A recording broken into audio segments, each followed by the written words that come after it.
her Doberman. Puppy screamed as its mother suffocated in a plastic bag. What happened next broke me. The plastic bag. God. I still see it in my nightmares had become a literal death sentence, and the memory of it has never loosened its grip on me, as every desperate breath that Mother Doberman tried to pull in only tightened the bag around her muzzle and throat, squeezing the life out of her inch by inch under the desert sun of Riverside County. She lay motionless on that scorching gravel, the heat burning through her skin like an open furnace. Her eyes rolled back and her swollen blue tongue hanging from her mouth like a final plea no one had answered. But it was what stood beside her that made my chest collapse. A tiny Doberman puppy no more than 8 weeks old, shaking on thin legs, trying to rip the bag open with needle-sharp teeth. He pulled at it in frantic, terrified bursts, acting on pure panic, and every tug only cinched the plastic tighter, pushing his mother closer to dying right there on the gravel while cars sped past without slowing and without looking. The hot wind blew across the road like the breath of a blazing kiln, and the sun threw down the most merciless light I've ever stood under in my life, as death hovered just seconds away from them both. And then bang, the door of my truck slammed behind me as I ran, my boots cracking against the gravel and my heart punching the inside of my chest so hard it hurt. I shouted something, I couldn't tell you what, but the puppy heard me and stumbled back in fear. Everything in that moment was about to change, though I wasn't sure the mother had enough time left to hear the story. And if this already has your chest tightening, stay with me. Hit like and subscribe, not for numbers, but because what you're about to witness will show you why stories like this need to be seen. And let me ask you honestly, what do you think of the person who tied a plastic bag over a Doberman's head, cinched it shut, and left her to die under 113 degrees of heat? Have you ever rescued an animal from something horrific? Where in the world are you watching from? Leave a comment. I read every single one, and each one helps push this story farther, helps us stand against cruelty that's more real than most people want to believe. When I reached them, the puppy barked one small broken sound, his whole body trembling like a leaf in a storm, as those eyes, God, those eyes held a kind of pain. I never believed such a small creature could carry the terror of losing his mother. I dropped to my knees beside them, the gravel burning through my jeans, though I hardly felt it, as the plastic bag clung to the mother's face like a second skin of horror fogged with her final breaths. Each rise of her chest was weaker than the last. The puppy lunged at the bag again, pulling with whatever strength he had left, his tiny whimpers tearing straight through me, but I knew if he kept going, he'd kill her faster. Hey, little one. Let me do it, I whispered, knowing he couldn't understand me. I reached out. He stepped back, terrified but unwilling to leave, staring at me as if asking, "Can you save my mom?" In that split second, the entire world collapsed into the space between two trembling animals and my two shaking hands, and I understood that if I hesitated even once, if I missed by a second, I would watch a mother suffocate in front of her own child. I wasn't going to let that happen. I Sarah Mitchell threw myself into saving that Mother Doberman with everything I had. But you need to hear what happened next. Because what I found once I removed that bag, and what unfolded afterward in Riverside County, was the beginning of a nightmare far bigger than I could have imagined. If anyone ever asked me what Riverside County looked like on a June summer day, I would tell them this: it's a place where the ground can burn the soles of your shoes, and the heat is so brutal it makes the air itself tremble like a mirage. I've worked in rescue for 6 years, and not once has the sun here shown mercy. I am Sarah Mitchell, part of the Riverside Animal Rescue Coalition, and my job is simple in theory: save the ones who can't save themselves. But nothing about this work is ever simple. Not when the wounds humans inflict on animals can't always be stitched, measured, or cleaned. Some of them are the kind that live forever. That morning, I had just finished a failed adoption consult, a great family, But the dog they chose carried a deep fear of men, and the father couldn't even get near him without the dog shutting down completely. I drove away with that familiar heaviness in my chest, the kind of disappointment only people in this line of work truly understand. You try your hardest, but sometimes fate and opportunity refuse to meet in the same place. I stopped at a small roadside gas station, grabbed a coffee, and took a long breath before getting back on the road. I remember telling myself, Sarah, just get back to the center, finish your notes, and go home. Nothing complicated today.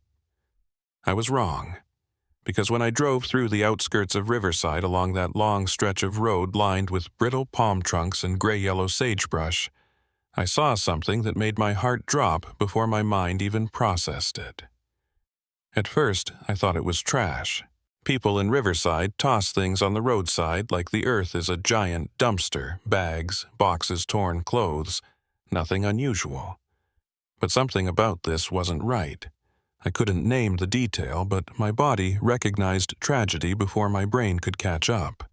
I slowed down. Then I slammed the brakes. The coffee flew out of my hand, spilling all over the passenger seat, but I didn't care, as I opened the door before the truck had even fully stopped, my foot hitting the ground before my mind understood what I was running toward. Sometimes you don't run because you're curious. You run because you know that if you don't, no one else will. The hot wind hit me thick with desert dust and engine fumes, and with every step the scene sharpened into focus. A long, dark silhouette. Something white covering its head. A small, trembling movement right beside it. I knew, but a part of me still prayed I was wrong. I've handled far too many abandonment cases, but suffocating a dog with a plastic bag in 113 GF heat, that was cruelty beyond anything I had seen. When I was still 3 meters away, the puppy turned and locked eyes with me, and inside that tiny, broken stare was a single, silent question. Can you save my mom? I froze for half a second, not out of fear, but out of shock, because if I'd arrived even minutes later, I would have found a corpse and a puppy tearing at the thing that killed his mother. In that moment, I was no longer the Sarah Mitchell who filled out paperwork, who managed returned adoptions, who worried about chronic cases and budget meetings. I reverted to the most primitive version of myself, a human being running toward a fading life. I swear that as I sprinted toward them, I didn't hear the cars, the wind, or even the gravel under my feet.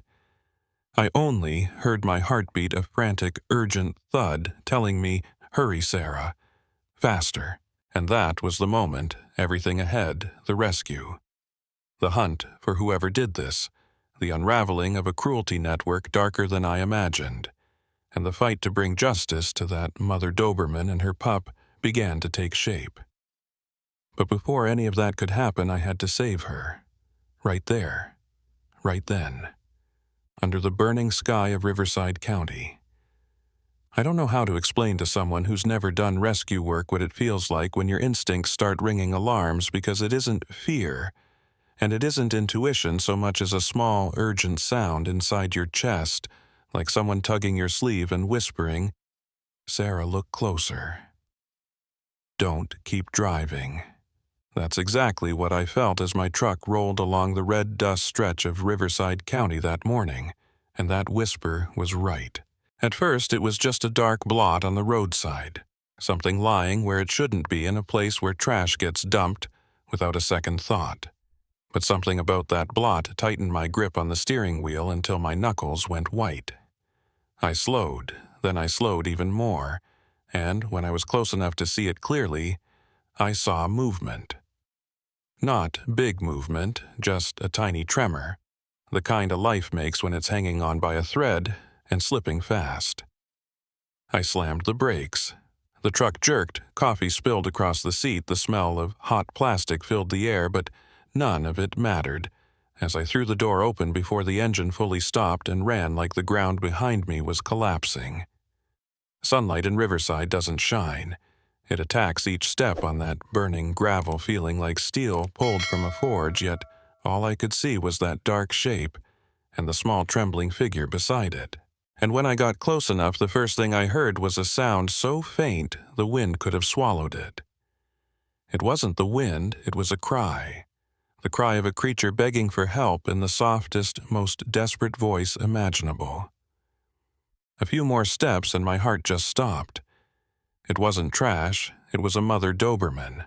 Her head was trapped inside a plastic bag, and the bag was tied shut.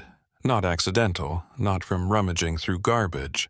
Someone had tried to kill her slowly, deliberately, cruelly. I froze for half a second, not more, but it was enough for me to realize I had seen terrible things in my career, and this one stood at the top of the list. The Doberman puppy, a tiny 8-week-old female, didn't run when she saw me. She just staggered back a step, her chest fluttering in panic, her legs close to giving out. Yet she stayed beside her mother, trying to guard her, trying to fight in a world where nothing had ever been kind to her. She pulled at the bag, with her teeth yanking, crying, trying to wake her mother, and every pull made the plastic cinch tighter, while every breath from the mother glued the bag even closer to her face. And in the puppy's eyes, I saw something so beautiful and so agonizing, it nearly broke me. Please, I don't know what to do anymore.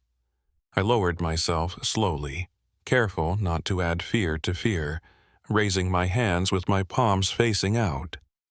"It's okay, baby," I whispered, though the truth was that nothing about this was okay. The bag was fogged from the mother's breath, clinging so tightly I couldn't see her face, only the darkened, purplish swell of her tongue and the limp, fading weight of her body. Her legs twitched slightly, just a reflex, just the last instinct refusing to let go, and it was that small, involuntary fight that crushed me the most. I moved closer. The puppy stepped between us, standing guard with everything she had left, barking, once weak breaking, not to warn me off, but as a plea. I whispered, "Let me help, I promise." When I touched the bag, the puppy trembled, but she didn't bite. She just stood there like a child who didn't know whether to trust me yet, had nothing else left to trust. I looked at her, then at the mother, and in that single moment, responsibility stopped being a job. It became a vow, because I knew with absolute certainty, if I didn't save the mother now, the puppy would die with her alone, terrified and carrying a pain no creature should ever know. I drew a breath. My knees pressed into the burning gravel. My hands closed around the plastic that had stolen the mother's air. "All right," I told myself. "Sarah, you can't slip. You can't be slow." And that was the moment I began to pull life back from the hands of cruelty, with every bit of heart and instinct inside me. I can't describe to anyone the pressure of a moment when a creature's entire life sits in your hands, and you know you have maybe 10 to 20 seconds to do every step perfectly because there's no time to shake, no time to say just a second, and death never waits for anyone. I placed my fingertips on the edge of the plastic bag. The thing fused to the mother Doberman's muzzle and face, as if it had been welded there, the trapped moisture sealing it even tighter until it became a death mask molded to her skin. I tried to loosen it. It didn't move. I pulled harder, the plastic stretching, but the knot behind her head was tight, as if it had been cinched with wire.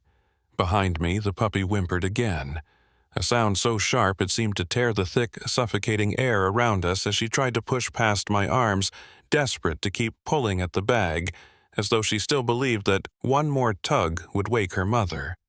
And I didn't blame her. She was just doing what any child would do, trying to save her mother. "Sweet girl." "Let me do it, please," I whispered. Not knowing if she understood, but she stepped back 2 small trembling paces, enough to give me space, but close enough that I could feel her shaking breath against my arm. I gently turned the mother's head to look for the knot. The heat burned my hands, but when I touched that knot, the blood inside me went cold as ice. That knot wasn't accidental. It was tied, deliberately, tight. Each loop pulled so hard on the necks that it felt like a tiny rope choking her life away. There was no doubt left. Someone had tried to kill her. I tried prying it with my nails. Nothing. The knot was too slick, too small, too tight. The mother's body twitched, a faint final reflex before the brain shuts down from oxygen loss, and I whispered, "No, no, this is bad. Focus, Sarah. Focus." I shoved my hand into my pocket.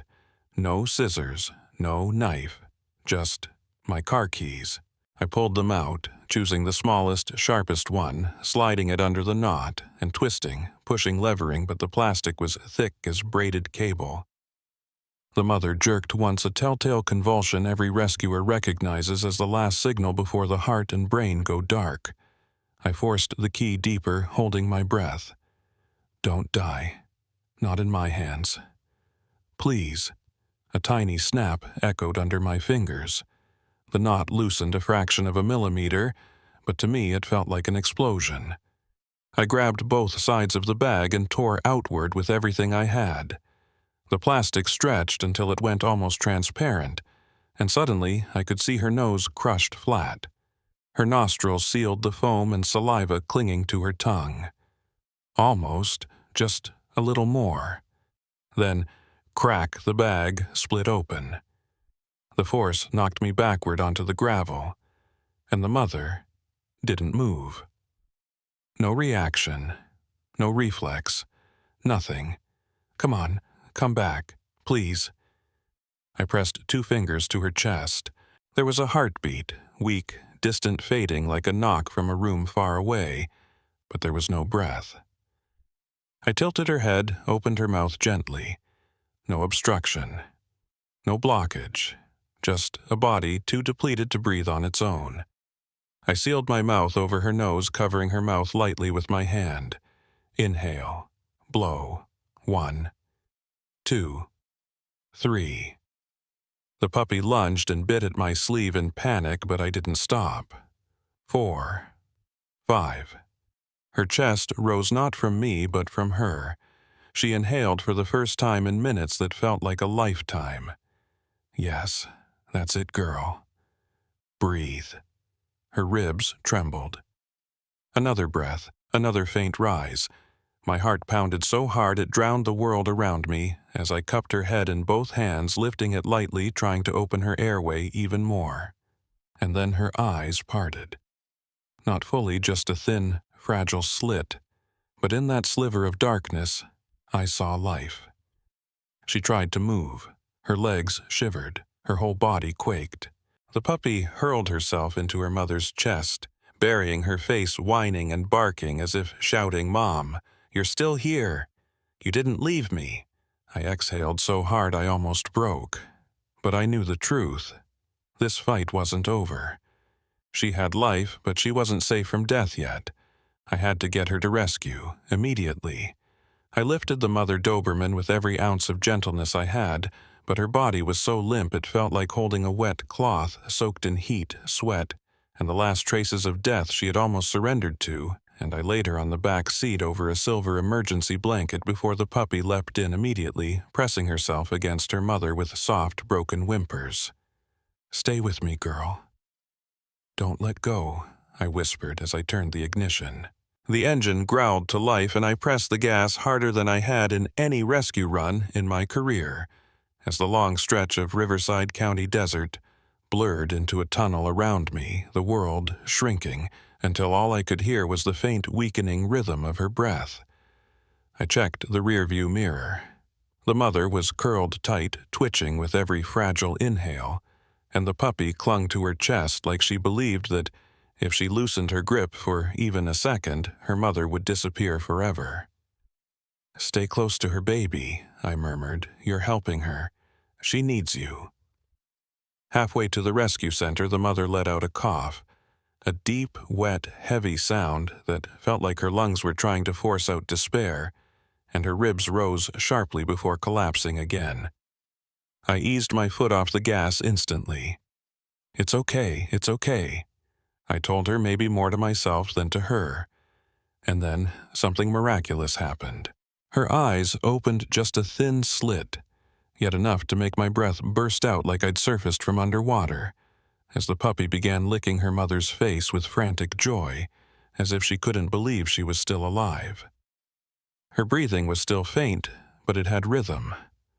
The rhythm of life, thin as a thread, but there. When I pulled up at Riverside Animal Rescue, the on-call vet Dr. Kenneth Carter was already waiting, and he didn't ask what happened, because one look from afar told him everything, as he ran toward us like an ER physician receiving a trauma patient. "Set her down. Sarah, give me a quick rundown," Dr. Carter said. Plastic bag suffocation. Unknown duration. I assisted with ventilation. Spontaneous breaths at minute 5. Weak pulse. Mild seizure before I tore the bag. He nodded once, wasting not a single heartbeat. Cooling measures. Prep oxygen. Start saline. Check tracheal damage. Sarah, hold her head. I cradled her head in my hands because she was too weak to hold it up herself. The puppy barked wildly when they moved her away, trying to cling to her mother, her whole body shaking with terror. "Keep her close, but where she can see her," I said quickly. Otherwise, the little one would panic herself into shock. Dr. Carter understood he knew that the bond couldn't be broken. 5 minutes later, a nurse called out, "Eye reflex is back." Opening better, still not fully aware. I leaned against the wall, sweat sliding down my spine. Part heat, part adrenaline, all dread. Then Dr. Carter motioned me over. "Sarah, look." I bent down. The mother's eyes, the eyes I was sure had dimmed forever, opened wider. Not bright, not clear, but aware. She moved them slowly, searching for something familiar. And when they found me, I saw something only people who've pulled life back from the edge ever truly recognize. She remembered the moment she was saved. Not who I was. Not my name. Not a word I'd spoken. Just the fragile spark of recognition that someone had pulled her back. I placed my hand on her head. "Sweet girl. I'm right here. You're alive. Can you hear me?" She didn't react much, but her eyelids quivered. And then came a tiny miracle that nearly broke me open. Her tail, thin, weak, barely holding strength, lifted once. Just once. But it was all the hope I needed. When the vet stabilized her, they opened the ICU door for the puppy. She bolted in like a slingshot, climbing onto her mother and burying her face in her neck, whining with relief as if terrified that leaving her for half a second would make her vanish again. The mother couldn't lift her legs to hold her baby, but she turned her head just enough to touch her pup. That tiny gesture tore straight through me. I turned away so no one would see my eyes. Because in that moment I understood something with absolute clarity. If the mother survived, it would be because of her puppy. And if she lived, I swore I would drag both of them out of whatever nightmare someone had crafted for them. I stepped out of the ICU and leaned against the door, letting out a long, shaky breath. People think rescue work is about saving a dog. But the truth is, it's saving a love, a family, a thread of connection that reminds us animals feel devotion just as fiercely as we do. And that day I felt that thread stronger than ever. There are moments in rescue work when you believe everything is finally steady, that the monster called death has been pushed back, and then it returns sudden as a desert heat gust to remind you that the most fragile point of life is the very thing we cling to most hope. That morning, I walked into the ICU with a hot cup of coffee in hand, expecting to find the mother Doberman sleeping peacefully as she had the night before, with her puppy curled beside her and resting her head on her mother's shoulder like a tiny promise, "I'm here. You're not alone." But that day, there was no peace. The first thing I heard wasn't the pup's soft cry, it was claws scraping violently against the metal floor. Fast, chaotic, desperate. "Oh God, Echo," I shouted, dropping my coffee without even feeling it leave my hand. She was seizing. Her entire body jerked in waves so strong the emergency blanket slid across the floor, and her eyes were wide open but seeing nothing, pupils darting, like she was trying to escape her own memories. The puppy was in the corner, screaming sharp needle-like cries so terrified her legs shook beneath her. I lunged forward, shouting, "Dr. Carter, Ken, code red." Within seconds, the medical room erupted like an ER in full trauma response. Ken rushed in with the seizure kit, while I steadied Echo's head, trying to keep her from fracturing her jaw as her muscles convulsed with horrifying force. And this wasn't a normal seizure. I've seen seizures from poison trauma shock, but not like this. This was memory killing her. A PTSD storm so violent her brain simply shut down, collapsing under everything it had endured. Diazepam. 2 milligrams move. Ken barked.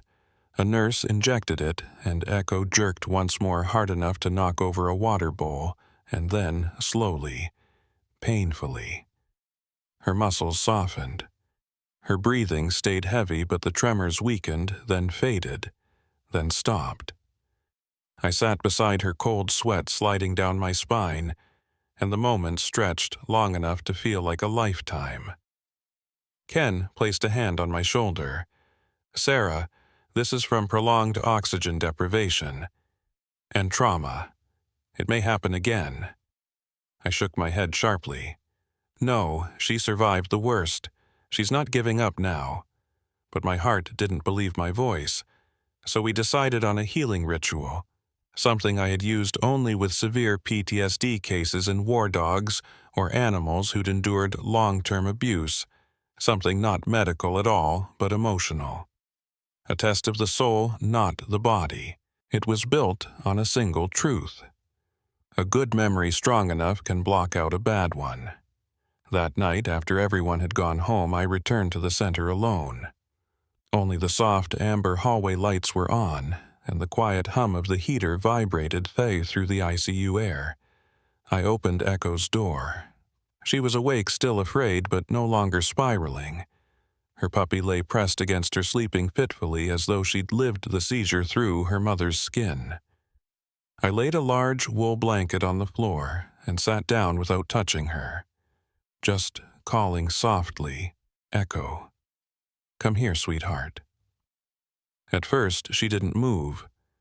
Her whole body held tight like a bowstring head, lowered ears pinned the posture of a dog who had been hit for approaching humans. I didn't reach out, I didn't coax. I just kept speaking, slow, warm, patient. "I'm the one who took the bag off your head. I'm the one who carried you off that road. I'm here because of that, and because of you. 1 minute, 2 minutes, 5 minutes. Then she stood trembling and took tiny steps toward me as though the floor might explode if she moved too fast. She lowered her head beside my hand, not leaning fully, just touching. I don't know why, but it felt like the most beautiful kind of surrender, the moment she stopped fighting the world. I placed my hand on her head, barely applying pressure, and then something miraculous unfolded. The puppy, tiny eyes still glistening with leftover fear, dragged herself onto the blanket, climbed onto her mother's chest and pressed her face into Echo's neck, as if performing a sacred ritual between two souls who had survived a war. Echo exhaled long and deep, for the first time not from exhaustion, but from peace. That night, I understood something with clarity that rooted itself in my bones. We weren't just saving a dog. We were saving a soul torn apart by its past, pieced together with fragments of hope, patience, and the unconditional love of her only surviving child. The healing ritual worked not because of me, not because of medicine, but because of her pup. As I left the room, I whispered to myself, "Tomorrow, we start again, a new chapter." 2 weeks after the healing ritual, I walked into the rescue center the same way I did every morning, but something in the air felt different, a kind of peace I hadn't dared to hope for. And then I saw Echo, the mother Doberman who once trembled at every movement, standing with her head resting lightly against the mesh door as she looked at me with the clearest eyes she'd had since the day I pulled her off the roadside. When I approached, she didn't flinch. She didn't shrink back. She simply waited. I knelt down, eased the gate open, and Echo stepped out. Not too fast, not panicked, just calm enough to touch her nose to my hand in a gesture so small, yet powerful enough to tighten my throat. Her puppy Pip bounded behind her tail, whipping the air like a child seeing fireworks for the first time. We walked together toward the small training yard, the California morning sunlight washing over Echo's recovering frame and painting her coat in warm gold as she drew a long breath like she was truly smelling freedom for the first time. And in that moment, I knew. She didn't just survive. She chose to live. The summer drifted by in small but priceless milestones. Echo learning to walk on a leash without jolting in terror, allowing the other vet techs to approach, eating steadily, sleeping deeply, dreaming less violently, and Pip growing like she was trying to make up for every moment she had spent on that roadside, desperately tugging at the bag on her mother's head. One afternoon, while I was cleaning a room, Dr. Carter approached me and said, "Sarah, she's ready to go home with someone, and, if I'm guessing right, that someone is standing in front of me." I couldn't answer at first. I just looked at Echo, the dog who had hovered on death's edge, who had seized in terror from memories too heavy to carry now, watching me with complete trust. No fear, no doubt. "Yes," I finally said, my voice shaking. "I'll bring them both home." The day Echo left the center, every staff member lined the hallway to see her off, a small but heartfelt ritual for a soul who had fought harder than anyone should ever have to. When I opened the truck door, Echo leapt onto the back seat before I could even call her name, and Pip followed, pressing her face into her mother's neck the same way she always had. I saw them in the rearview mirror, two silhouettes, one large, one small, leaning into each other like two pieces of a puzzle, finally fitting where they belonged. At home, Echo walked slow circles around the living room, sniffing corners like she was making sure the space was truly safe before she stopped to look at me, then at Pip, and finally settled onto the bed I'd prepared weeks earlier. She exhaled a long, relieved breath as if letting go of every nightmare still clinging to her. I sat beside her and let my hand rest gently on her head. "From now on, this is your home. No one will ever hurt you again." Echo closed her eyes. Pip curled into her. And in that moment I knew cruelty had lost. Life and love had won. And if you've read this far, I want to ask one small thing that carries enormous weight. Share this story so more people understand that animal cruelty is real, and they need our voices. If you love animals, subscribe so we can save more lives like Echo and Pip. And tell me in the comments, where are you watching from? We're not just telling stories, we're changing lives.